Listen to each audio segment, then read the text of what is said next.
think there'll be a specific group of family I will call and request. Of course, my core family, my kids, probably my in-laws. I'll be outside on one of my rocking chairs. I'm gonna stare at the ocean while it all happens. Tad Myers speaks of his upcoming death with remarkable calm. The 57-year-old has terminal cancer and only has a few weeks to live, a few months at best. I was diagnosed in late November of 2022.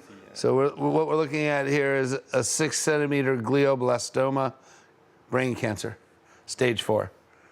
And put a lot of pressure on my eye and my vision and my ability to think and work during the day, right? 2 doctors have agreed to prescribe the drug that will end his life in just a few hours at his home when he chooses to do so.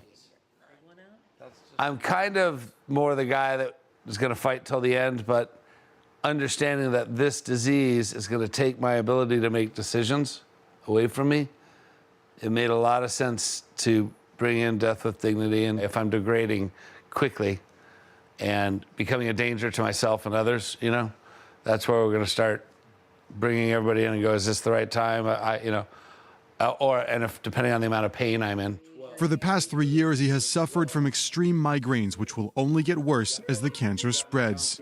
It kind of lets me rest easier at night that I know I'm not going to be tortured if I don't need to be, right? Tortured by this disease and its side effects. His wife, Shannon, supports his choice and believes assisted dying is a necessary solution. We've lived our lives and made all these choices for our children to have the best life we could have. And I don't think it's right that a person would be robbed of that choice at the end of their life. He has hope. He wants to get better. He's fighting. And I think one of the biggest reasons why he's able to do that is because he doesn't have fear. And this choice that's here and available to him is what mitigates that fear. Assisted dying for patients with terminal illnesses has been legal for 10 years in California.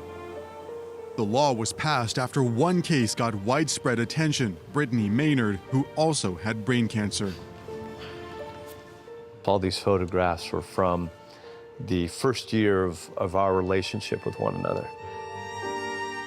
In 2014, the 29-year-old and her husband were forced to travel to neighboring Oregon to benefit from an end-of-life option.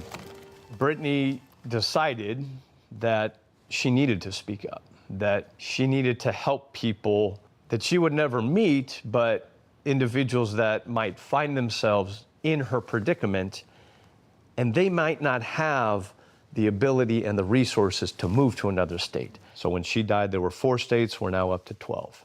And that success in every state that I've worked on, they know Brittany's story. They remember her. Since his wife's death, Dan has worked hard to promote similar legislation in other states. In California, where the law was only temporary, he recently argued for renewing this right to die with dignity, pushing back against critics who fear unforeseen consequences. You pass this legislation, it does not result in more people dying. It simply results in fewer people suffering. And once this legislation is passed, they'll recognize that, you know what, the world keeps spinning. Everything keeps working. The law, the safeguards, the protections that are in place, those work. In 2023, the end-of-life option was chosen by 884 Californians, just 0.3% of total deaths that year. But it took years for the practice to be accepted among doctors who can still invoke a conscience clause.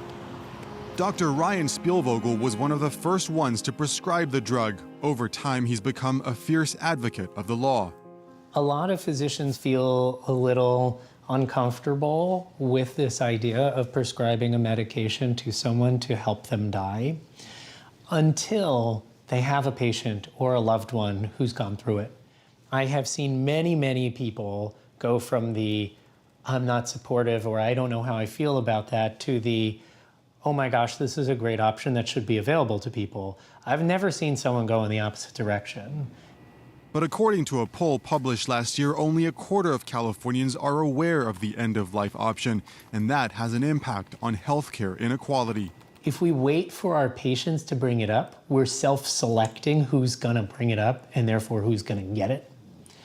And so people who are used to being more assertive in their lives and getting what they want are the ones that are going to bring it up, and thus the people who are going to get it, which are people who are well-educated and white. California is one of 12 U.S. states to allow assisted dying. Almost 10 years after it was passed, the law was finally made permanent by the state Congress.